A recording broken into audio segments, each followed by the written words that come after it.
সকলকে ধন্যবাদ আমাদের আজকের এই ক্লাসে। তো আজকের এই ক্লাসে আমরা মূলত আলোর প্রতিসরণের প্রথম পার্টটা শিখবো। আমরা পূর্বের ক্লাসগুলোতে আলোর প্রতিফলন সম্পর্কে শিখে আসি। এই প্রতিফলন বলতে যেটা বোঝায় রিফ্লেকশন অফ লাইট, আর আলোর প্রতিসরণ হবে রিফ্রাকশন অফ লাইট। ওকে, তো আলোর প্রতিসরণ বিষয়টা বলতে আসলে কি বোঝায় সেইটা জানতে হবে প্রথমত। তার আগে আমাদের এই পুরো আলোর প্রতিসরণ পার্টগুলোকে আমি এই কয়েকটা ভাগে বিভক্ত করছি। প্রথমত যেটা আছে, প্রথমত তোমাদের শিখাবো যে আলোর যে প্রতিসরণটা ঘটতেছে সেটা কিভাবে ঘটতেছে এবং এর ফর্মুলাটা কি বা রুলসটা কি, বা এই যে ফর্মুলাটা আমরা কিভাবে আসছে বা এটার মেইন বেসিকটা কি সেটা প্রথমত আলোচনা করব। দ্বিতীয়ত আসবো এর পরম বা আপেক্ষিক প্রতিসরাঙ্ক বলতে একটা কথা আছে, মানে প্রত্যেকটা একটা বস্তুরই, যে কোনো বস্তু সেটা যদি স্বচ্ছ হয় তবে সেই বস্তুর একটা নির্দিষ্ট প্রতিসরাঙ্ক আছে, মানে কতটুকু আলো সে পাস করতে পারবে এবং কতটুকু সে বেঁকে যাবে, বা এই বিষয়গুলো নিয়ে আমরা পরে আলোচনা করবো। বাট আমি যে জানিয়ে রাখতেছি যে তোমাদের এই বিষয়টা নিয়ে কথা বলা হবে। দ্বিতীয়ত হচ্ছে পূর্ণ অভ্যন্তরীণ প্রতিফলন ও সংকট কোণ, মানে এটা অনেকটা ওই প্রতিসরণের সাথে মানে ইন্টাররিলেটেড, তোমরা পরে আসলে বুঝতে পারবা। এগুলো তোমাদের 9-10 ছিল, বাট এটা একটু এক্সট্রা ভার্সন এখানে তোমরা করতে পারবা। এরপর আছে প্রিজমের মধ্যে আলোর প্রতিসরণ ও বিচ্যুতি। প্রিজম সম্পর্কে তোমাদের হয়তো আইডিয়া আছে। প্রিজম বলতে একটা শেপের একটা বস্তুকে বোঝায়, যেমন তোমরা ডায়মন্ড দেখছো তাই না? ডায়মন্ডের শেপটা মোটামুটি কিরকম দেখছো তাই না? এরকম ত্রিভুজাকৃতি হয়, তারপরে আবার সেটার ভিতরে আবার বিভিন্ন ধরনের কাটিং আছে বা বিভিন্ন ধরনের শেপ আছে। তো মানে দেখতে কিছুটা কোণকের মতো হবে, বাট সেটার বিভিন্ন ধরনের আবার ডায়াস আছে। মানে মানে বেসিক শেপটা কোণকের মতো মোটামুটি দেখতে। তো এই প্রিজম বলতে একটা কথা আছে, তার ভিতর থেকে তুমি যদি আলোটাকে পাস করাও তাহলে দেখা যায় একটা বিভিন্ন ধরনের হচ্ছে গিয়ে এটা চেঞ্জেস দেখা যায়, আলোর যে গতিপথের যে পরিবর্তন দেখা যায় সেই বিষয়টি নিয়ে আমরা এখানে আলোচনা করবো। অর্থাৎ প্রিজম রিলেটেড, প্রিজমের ভিতর দিয়ে যদি কোনো আলোটা পাস করা তাহলে সেই আলোটা কিরকম বিহেভ করবে সেটা আমরা এখানে দেখার চেষ্টা করবো। পরবর্তী আছে লেন্সের প্রকারভেদ। লেন্সটা খুবই গুরুত্বপূর্ণ, কারণ আমরা স্বাভাবিকভাবে অনেকেই কিন্তু চোখে একটু সমস্যা হয়, আমারও কিন্তু চোখে সমস্যা আছে। আমার পাওয়ার হচ্ছে -0.25 আর কি। হ্যাঁ, তো এই যে মানগুলা, এই যে 0.25 কিভাবে আসছে বা হচ্ছে কি এই মাইনাস কেন আমরা বলতেছি, তো এইগুলা কিন্তু লেন্সের একটা ব্যাপার আছে। এখানে অবতল লেন্স আছে, আবার উত্তল লেন্স আছে, যেটাকে আমরা বলি কনকেভ লেন্স, হচ্ছে গিয়ে কনভেক্স লেন্স। তো এই দুইটা, এইটার বিভিন্ন ধরনের প্রকারভেদ আছে, সেটা আমরা শেখার চেষ্টা করবো। এবং সর্বশেষ শিখবো উত্তল ও অবতল লেন্সের সাধারণ সমীকরণ, যেটা একটা বেসিক কনসেপ্ট আছে বা বেসিক একটা ইকুয়েশন আছে, তোমরা পূর্বের চ্যাপ্টারে শিখছো। সেটা দর্পণের ক্ষেত্রে ছিল 1/u + 1/v = 1/f। সেটা লেন্সের ক্ষেত্রেও আসলে অ্যাপ্রোপ্রিয়েট বা গ্রহণযোগ্য। তো সেটা আমরা সমীকরণটা প্রমাণ করবো, সেটা কিন্তু পরীক্ষা আসতে পারে। তো এরপরে আছে ম্যাথ পার্টটা শিখবো লাস্টে গিয়ে। তো এই কয়েকটা পার্টে কিন্তু আমি ফিজিক্স 2 এর তোমাদের এই চ্যাপ্টারটাকে আমি সাজাইছি। আজকে আমি প্রতিসরণের যে বেসিক সূত্রটা সেইটা নিয়ে আমরা আলোচনা করব। প্রথমত আসলে যে প্রতিসরণ বলতে আসলে কি বোঝায়, তো আলোর প্রতিসরণ বলতে বোঝায় আলোক রশ্মি এক স্বচ্ছ মাধ্যম থেকে অন্য স্বচ্ছ মাধ্যমে যাবার ফলে বিভেদ তলে কিছুটা গতিপথের পরিবর্তন হয়। এই যে গতিপথের পরিবর্তনটা হচ্ছে, এটা কি বলে? আলোর প্রতিসরণ। তোমাদের মাথার উপর দিয়ে গেছে, তোমরা কিছুই বোঝো নাই। আমি আবার রিপিট করে সুন্দর মতো বোঝাচ্ছি। বলছে আলোক রশ্মি, এখন আলোক রশ্মি যে কোনো একটা মাধ্যম হতে পারে, তার মানে টর্চ লাইট হতে পারে, যে কোনো কিছু আলোক রশ্মি হতে পারে। তো এই আলোক রশ্মি কি করছো তুমি? একটা স্বচ্ছ মাধ্যম থেকে অন্য একটা স্বচ্ছ মাধ্যমে তুমি যাবার ফলে, মানে একটা মাধ্যম, স্বচ্ছ মাধ্যম থেকে অন্য একটা স্বচ্ছ মাধ্যমে করছো, আলোটাকে ফেলছো। এখন এটা কোথায় দেখা যায়? যেমন বাতাসের ভিতর দিয়ে যদি তুমি আলো যাও, আলো ফেলো, তাহলে বাতাস থেকে কিন্তু আলো ইজিলি পাস করতে পারে, তার মানে এটা একটা স্বচ্ছ মাধ্যম। আবার ধরো পানির ভিতরে যদি তুমি আলো ফেলো বা টর্চ লাইট মারো, তাহলে আলোর পানির ভিতরের অনেক জিনিসপত্র দেখা যায়, তার মানে পানিও একটা স্বচ্ছ মাধ্যম। এরপরে যেটা আছে, যেমন ধরো যে কাঁচের ভিতর দিয়েও কিন্তু পানি, মানে এক জায়গা থেকে আরেক জায়গায় হচ্ছে কি আলো পাস হয়, তার মানে আলোটা কি? আলোটা এক ধরনের কি, আসলে আলোটা এক ধরনের স্বচ্ছ মাধ্যম। এখন আরো অনেক ধরনের স্বচ্ছ মাধ্যম হইতে পারে, যেমন প্রিজম, সেটাও কিন্তু একদম স্বচ্ছ মাধ্যম। বেঞ্জিন হইতে পারে, আইস কিউব বা বরফ হইতে পারে, সবকিছুই আসলে কি একটা স্বচ্ছ মাধ্যম। এখন একটা স্বচ্ছ মাধ্যম থেকে আরেকটা স্বচ্ছ মাধ্যমে যেতে হবে। লেটস সে সেটা হইতে পারে পানি, আর নিচে হইতে পারে বাতাস। মানে পানি বাতাস, উপরে উপরে ধরো পানি আছে, নিচে ধরো বাতাস আছে। এখন যে কোনো দুটো স্বচ্ছ মাধ্যম হইতে পারে, অথবা বাতাস হইতে পারে উপরে, নিচে হইতে পারে পানি। এখন তারপরে ফেলছো তুমি, বিভেদ তলে এর গতিপথের পরিবর্তন ঘটে। বিভেদ তল কোনটা? এখন বিভেদ তল বলতে বোঝায় এই যে পানি এবং বাতাস দুইটা মাধ্যম না, দুইটা মাধ্যম যে পয়েন্টে কাট করছে, এইটা কিন্তু আসলে পানি, নিচে এই পানি আছে তাই না, আর উপরে আছে পানি। তাহলে পানি এবং বাতাস এবং পানি যে পয়েন্টে মিলিত হয়েছে সেই রেখাটাকে মূলত বলে, এই যে রেখাটা আছে আমাদের কাছে, এই রেখাটাকে মূলত মূলত কি বলে? বিভেদ তল বলে। ওকে, এখন বিভেদ তল হলো। এখন কি করছো তুমি? বলছে বিভেদ তলের গতিপথের পরিবর্তন ঘটে। এখন গতিপথের পরিবর্তন বলতে আসলে আবার কি বোঝায়? সাধারণভাবে দেখো, একটা আলো আমি এই দিক বরাবর আপতিত করছি, আপাতিত রশ্মি এটা। হ্যাঁ, তো আপতিত করার পরে সেটা কোন দিক থেকে যাওয়ার কথা ছিল? এইটা সমান্তরালে এই বরাবর তার যাওয়ার কথা ছিল, তাই কিনা? কিন্তু একটা সমস্যা দেখা দিচ্ছে, এইটা এইদিকে না গিয়ে কিছুটা বাইরের দিকে ছিটকে গেছে, মানে দূরে সরে গেছে। ওইটাকে বলে অবিলম্ব, অবিলম্ব থেকে দূরে সরে গেছে। এই একটা কেস।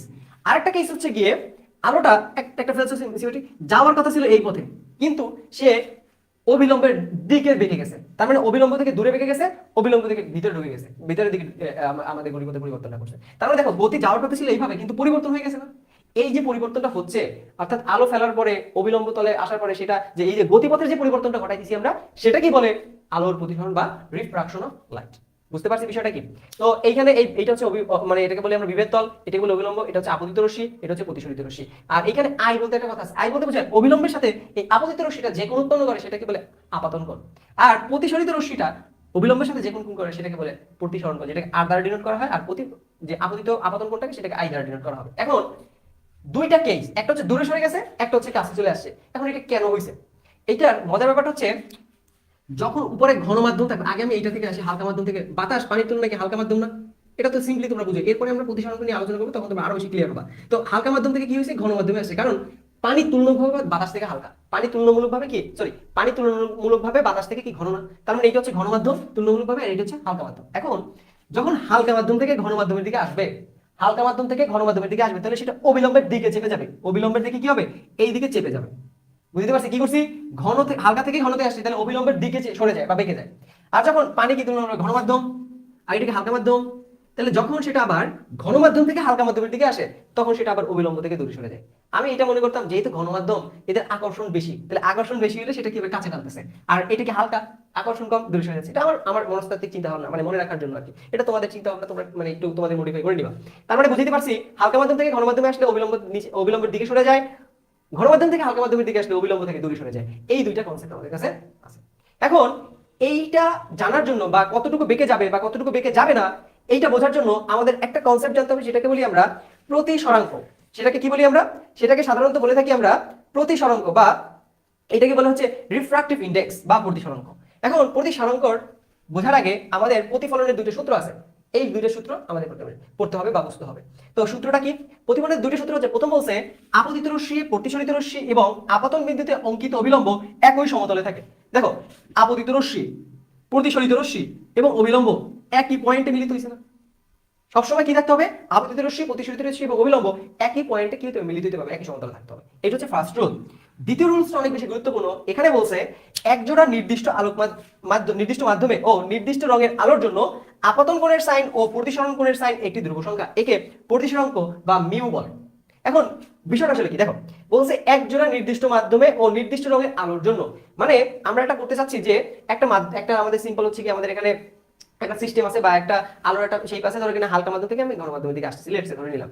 এখন একজোড়া নির্দিষ্ট মাধ্যমে এবং নির্দিষ্ট আলো, একজোড়া নির্দিষ্ট মাধ্যম মানে কি, একটা হচ্ছে হালকা মাধ্যম এবং ঘন মাধ্যম, এবং নির্দিষ্ট রঙের আলোর জন্য আলোর তারতম্যের কারণে এই প্রতিসরাঙ্কের মান পেতে যে বাড়া কমা বা হচ্ছে কি কোণের মান চেঞ্জ আসে। তো নির্দিষ্ট আলো হইতে হবে, ভিন্ন হইলে চলবে না। তো দুইটা কি হচ্ছে, দুইটা ভিন্ন মাধ্যমে আলো যখন আমরা ফেলবো, তাহলে বলছে আপাতন কোণের সাইন এবং প্রতিসরণ কোণের সাইন একটি ধ্রুব সংখ্যা। আপাতন কোণ মানে কি, সাইন আই আই না, তাহলে আপাতন কোণের সাইন কত? আপাতন কোণের সাইন কি আমরা বলি হচ্ছে গিয়ে sine i, just sine operator নিয়ে আসবা। আর বলছে প্রতিসরণ কোণের সাইন একটি ধ্রুব সংখ্যা, তার মানে এই যে সাইন আই বাই সাইন আর এইটা সবে সমান হবে একটা কনস্ট্যান্ট নাম্বার বা কনস্ট্যান্ট সংখ্যা, এটাকে সাধারণত মিউ দ্বারা প্রকাশ করা হবে। মিউ মানে কি, প্রতিসরাঙ্ক বা রিফ্রাকশন ইনডেক্স। তার মানে এই যে সাইন আই বাই সাইন আর, এইটা সমানই আসলে কি, সমানই হবে আসলে মিউ। তার মানে এইটাই ছিল মোটামুটি কি আসলে আমাদের প্রতিসরণের যে বেসিক কনসেপ্ট সেটা, এটাই কি ছিল প্রতিসরণের যে বেসিক কনসেপ্ট সেইটা। এখন ব্যাপারটা যেটা হচ্ছে যে আমাদের যদি চিন্তা করি, এরপরে একটা কনসেপ্ট সেটা হচ্ছে পরম ও আপেক্ষিক প্রতিসরণাঙ্ক। পরম বা আপেক্ষিক প্রতিসরণাঙ্ক, এইটা আসলে কি বোঝায়? পরম বা আপেক্ষিক প্রতিসরণাঙ্ক আসলে এটা ডিফাইনেশন বা এটা আসলে এটা দ্বারা আসলে কি বোঝায় সেটা আমাদের একটু বুঝতে হবে। এটা দ্বারা বোঝায়, বলছে আমাদের কি, পরম বা আপেক্ষিক প্রতিসরণাঙ্ক। পরম বা আপেক্ষিক প্রতিসরণাঙ্ক কি এইভাবে প্রকাশ করা হয়, জিরো মিউ, লেটস সে এটাকে আমরা ধরলাম হচ্ছে জিরো মিউ বি ধরলাম, সমস্যা নেই, জিরো মিউ হচ্ছে আমরা বি কাউন্ট করলাম, বা এটাকে আমরা সরাসরি মিউ বিও বলতে পারি। এটাকে বলে পরম প্রতিসরণাঙ্ক। পরম প্রতিসরাঙ্ক, প্রতিসারাঙ্ক। এখন পরম প্রতিসরাঙ্ক আবার কি? পরম প্রতিসারাঙ্ক বলতে বোঝায় যে আলোটা সবসময় শূন্য মাধ্যম থেকে আসবে, শূন্য মাধ্যম থেকে অন্য একটা মাধ্যমে আসবে। কিভাবে দেখো, দেখো আলোটা এরকম আমাদের স্বাভাবিক ছিল, তাই না? এখন আলোটা যখন উপর থেকে পড়ে এইভাবে এইভাবে পড়ে, হ্যাঁ এইভাবে যখন পড়ে, তাহলে পরে যাওয়ার কথা থাকে এইভাবে, কিন্তু যদি এটা ঘন মাধ্যম হয় তাহলে কোন দিকে যাবে, ভিতরের দিকে চেপে যাবে, ভিতর দিকে চেপে যাবে না? এখন এইটা যদি বিমাধ্যম হয় আর এটা যদি শূন্য মাধ্যম হয়, তাহলে কোন জায়গা থেকে কোথায় আসে? শূন্য মাধ্যম থেকে বিমাধ্যম আসে। শূন্য মাধ্যম বলতে বোঝায় এখানে কিছুই নেই, একদম ফাঁকা। শূন্য মাধ্যম থেকে বিমাধ্যমে যদি আসে, তাহলে সেটা হবে zero mu B. Zero mu B যেখান থেকে আসবে সেটা হচ্ছে শূন্য, আর বি হচ্ছে কি যেখানে যাবে সেইটা। তাহলে জিরো মিউ বি সরাসরি এটাকে বি দ্বারা কল্পনা করা, অর্থাৎ যখন সেটা শূন্য মাধ্যম থেকে অন্য একটা মাধ্যমে আসবে, তখন এইটার যে একটা কম্পারিজন, সেইটাকে বলি আমরা হচ্ছে পরম প্রতিসারাঙ্ক। কি বলি আমরা? পরম প্রতিসারাঙ্ক। যখন সেটা পরম প্রতিসরাঙ্ক অর্থাৎ তখন সেটা আপেক্ষিক প্রতিসরাঙ্ক হবে যখন দুইটা ভিন্ন মাধ্যম থাকবে। কিরকম? এটা ধরো এ মাধ্যম, এটা ধরো বি মাধ্যম, আলোটা এখান থেকে আসছে, যাওয়ার কথা ছিল এইদিকে, যখন ঘনমাধ্যম হয়েছে তার ভিতরের দিকে চেপে গেছে। তো এই ক্ষেত্রে এইরকম যদি হয়, একটা এ মাধ্যম থাকে এবং বি মাধ্যম, অর্থাৎ শূন্য মাধ্যম থেকে আসবে না, অবশ্যই কোনো একটা মাধ্যম থেকে আসতে হবে। তাহলে শূন্যের জায়গায় কি হবে? আগে ছিল শূন্য থেকে শুরু হয়েছে বিধায় শূন্য ছিল আগে, তার মানে এখন কি হবে বলতো? এখন কোন মাধ্যম থেকে আসছে? এখন আলোক রশ্মি যদি বি মাধ্যম হতে এ মাধ্যমে হচ্ছে গিয়ে প্রতিষ্ঠিত হয়, তবে সেক্ষেত্রে একটা ভিন্ন বিষয়, আবার এ মাধ্যম থেকে বি মাধ্যমে আসলে সেটা একটা ভিন্ন বিষয়। তাহলে দেখো শূন্যের জায়গায় কি হবে? এখন এ হবে, কারণ এ মাধ্যম থেকে বি এর দিকে আসছে, তাহলে এ মিউ বি হবে। কি হবে? এ মিউ বি হবে। কি হবে? এ মিউ বি হবে। তো এটার ক্ষেত্রেও কনসেপ্ট সেম, এটা হবে sine i by sine r, sine i by sine r. হ্যাঁ, এইটাই হচ্ছে আপেক্ষিক প্রতিসারাঙ্ক। তো ডিফারেন্সটা কি বুঝতে পারছো? ডিফারেন্স হচ্ছে কি, যখন শূন্য মাধ্যম থেকে আলোটা আইসা অন্য একটা ভিন্ন মাধ্যমে আসবে, তখন সেটাকে বলে কি বলে? পরম প্রতিসারাঙ্ক। আর যখন সেটা একটা মাধ্যম থেকে অন্য একটা মাধ্যমে প্রবেশ করবে, তখন দুইটা রিলেটিভ আমাদের কি করতে হবে? আমাদের যে রিফ্রাকশন ইনডেক্স বের করতে হবে, অর্থাৎ আপেক্ষিক প্রতিসারাঙ্ক আমরা বের করতে পারবো। তাহলে সেক্ষেত্রে যদি এ থেকে বি এর দিকে আসে, তাহলে হবে কি? A mu b sine a by sine r. যদি এইটা হইতো যে বি থেকে এ এর দিকে আসে, তখন হইতো বি মিউ এ। কি হইতো? B mu A. এটা হইতো তখন sine r by sine i. উল্টা লেখা যায়। হ্যাঁ, মানে এখন এই জিনিসটাকে আবার উল্টে এইভাবে লেখা যায়, বি মিউ এ আবার sine r by sine i লেখা যায়, sine r by sine i লেখা যায়। তো এইটা ছিল মোটামুটি পরম ও আপেক্ষিক প্রতিসারাঙ্ক নিয়ে কথাবার্তা। তো এখন পূর্ণ অভ্যন্তরীণ প্রতিসরণ, হ্যাঁ আচ্ছা, পূর্ণ অভ্যন্তরীণ প্রতিফলন এবং সংকট কোণ বলতে একটা বিষয় আছে, তো সেটা আমাদের একটু নেক্সট ক্লাসে আমরা আলোচনা করব। আজকে জাস্ট তোমাদের একটু বেসিক কনসেপ্ট বললাম, প্রতিসরণ বিষয়টা কি, এটা নিয়ে অনেক ইনডেপথ কথাবার্তা আছে, অনেক ইনডেপথের ক্লাস হবে। তো আশা করি তোমরা বুঝতে পারছো প্রাথমিক কনসেপ্টটা, জাস্ট প্রতিসরণ এবং এর প্রতিসারাঙ্ক সম্পর্কে তোমাদের আজকে আলোচনা করা হলো। এর ছাড়াও তোমাদের এই যে জিনিসটা ঘটতেছে, এটার কিছু প্র্যাকটিক্যাল ইমপ্লিমেন্টেশন আছে বা উদাহরণ আছে। এটা কোথায় দেখতে পারো? এটা তোমরা যখন তোমরা হাই স্কুলে পড়ছো বা স্কুলে পড়ছো, তখন কিন্তু এই জিনিসটা ছিল। হ্যাঁ, কিরকম ছিল আমি তোমাদের যদি একটু বলি। যেমন তোমাদের একটা ধরো, আমাদের এটা তোমরা বাসায় করতে পারবা। তো এরকম একটা গ্লাস আছে, মানে মানে একটা পাত্র আছে, পাত্রের ভিতর কি আছে? পানি আছে। ঠিক আছে, পানি আছে। এখন কোন একটা পেন্সিল কি করবা তুমি? পেন্সিল, লেটস সে এরকম একটা পেন্সিল আছে, এরকম একটা পেন্সিল আছে, হ্যাঁ তোমার বাসায় এরকম একটা পেন্সিলকে কি করবা তুমি? এই পানির ভিতরে ডুবাবা। কি করবা তুমি? এই পানির ভিতরে ডুবাই ফেলবা। এখন পানির ভিতরে ডুবাইলে একটা চেঞ্জেস দেখা যায় বা ঘটনা একটা ভিন্নতা দেখা যায়। কি ভিন্নতা দেখা যায়? এইটা যেখানে এটা কাট করছে, পানিটা মিক্স করছে, তখন দেখা যায় যে এই মনে হয় জানো, তারা একটু কি করে রাখি, বুঝে যাচ্ছে না ভালো করে। এইটা হচ্ছে কি তোমাদের পেন্সিল আছে, তখন ঘটনাটা যেটা ঘটে, এইটা যেখানে কাট করছে, তখন মনে হয় যেখান থেকে পানিটার তলটা বিভেদ হয়েছে, সেখানে মনে হয় ভেঙে গেছে পেন্সিলটা। কি মনে হয়? পেন্সিলটা মনে হয় যে এরকম ভেঙে গেছে কিছুটা, এরকম এইরকম থাকে, এরকম হয়ে যায়। ঠিক আছে, এরকম হয়ে যায় তখন। ঠিক আছে, এই যে অর্থাৎ নিচের যে আলোটা আমাদের কাছে ছিল, এই যে নিচের যেটা ছিল, সেটা কিছুটা উপরের দিকে চলে আসে, নিচের যে বস্তুটা সেটা আকারটা কিছুটা উপরের দিকে চলে আসে, মানে মনে হয় যেন আমাদের চোখ দিয়ে তাকাইলে মনে হয় যেন কিছুটা উপরের দিকে এরকম চলে আসছে।